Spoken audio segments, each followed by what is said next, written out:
Dinamika geopolitik global saat ini ditandai oleh meningkatnya rivalitas kekuatan besar, ketidakpastian ekonomi dunia, konflik kawasan, serta ancaman krisis pangan dan energi, sehingga menuntut setiap negara memiliki ketahanan nasional yang kuat.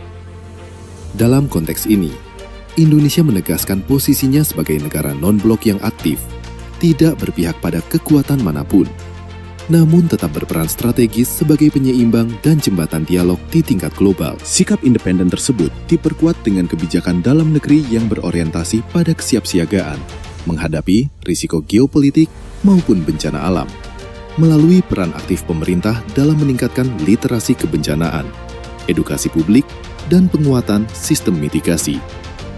Di sisi lain, langkah Presiden mendorong program swasembada pangan dan energi menjadi strategi cerdas dalam merespons tekanan global, memastikan kemandirian nasional sekaligus melindungi masyarakat dari dampak krisis dunia, sehingga Indonesia tampil sebagai bangsa yang tangguh, siap, dan berdaulat di tengah ketidakpastian global.